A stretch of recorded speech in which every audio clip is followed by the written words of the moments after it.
Hello and welcome to the highlights section of my MET ePortfolio. What you're looking at right now is the homepage for my website.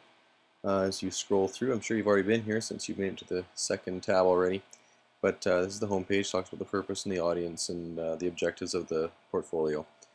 And I want to point out the one section you can click on, which is my external blog that I've been keeping throughout the program.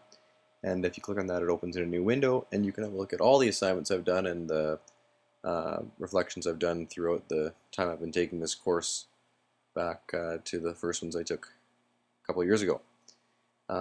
Anyway, so after you go through the first page, you click on highlights, and that's where you are right now. So you're now looking at this page here, which is the highlights or my guided tour. You'll understand why it says highlights in just a moment. Anyway, the guided tour is straightforward. It just walks you through how to get through the website. If it's too small for you to see on there, you can either enlarge it or save it on your desktop, and then you can enlarge it that way so you can see it a little better. You're next going to click onto the Metaphor tab, which will take you to the sports metaphor page. And I've chosen a sports metaphor to represent my learning throughout this course because of the comparisons I see in the lessons you learn in sports and the lessons I've learned in this program.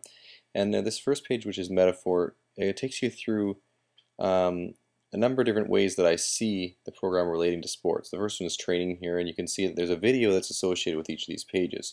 Now, if you don't like listen to the video while you read, just pause it and read, and then you can play the rest of the video afterwards if you choose to. And the videos relate to how to that section, obviously. You can click back to the sports metaphor page and then choose a different one, such as coaching for this example. But if you'd rather not click back to the metaphor page each time, you could just click to advance each time. Just click next, and it goes to teamwork, and then you click next to the big game and click next, and you can go through all of them. After going through the metaphor section, you'll understand sort of why I chose sports, but what you're going to choose next is the season tab, and that takes you through what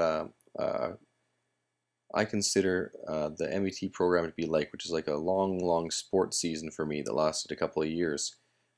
So you start with the preseason and training camp, and just like a regular sports season, you go to the first half of the season. There's usually an all-star break, and then the second half, the playoffs, and then hopefully, if you're lucky, you'll get to the final game. Now, if you're in a hurry and you don't want to look at the whole season metaphor, you can click straight to the course, and it'll take you to, in this example, my first elective, which is Agro 428. And you can look at that. You can even click on to a link on that page, which takes you to the course website.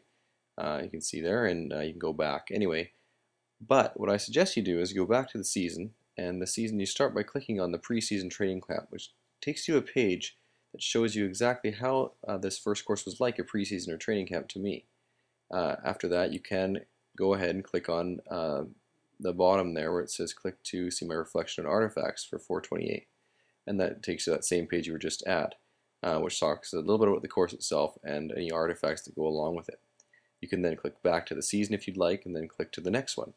And this talks about the first half of the season. If you'd rather not keep clicking back to the season outline, there is a tab where you can just click on to continue to go to the next page, the next either all-star break or to the specific courses that I took, in this case 510 and 565.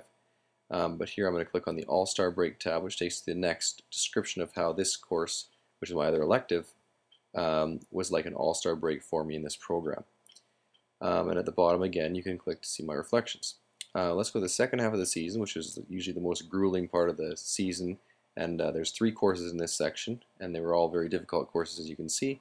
So there's a little description of why it was like the second half of the season, and then you can click to each specific course.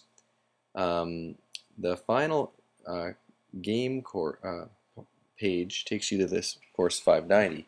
And if you click on the 590 page, it's a little different because there's not really an artifact. You're actually looking at the artifact. The portfolio is the artifact. So this is actually my reflection page for the 590 course. And it just talks about all the experiences I've had, including some of the evaluations by my peers. The last page you're looking at here is the assessment rubric page, which just gives you a way to look at my entire website and see how I've sort of built it, what I've expected of myself, and sort of how it's turned out, and so you can rate for yourself how you think I've done. Thanks for looking at my guided tour. I hope you enjoy the website.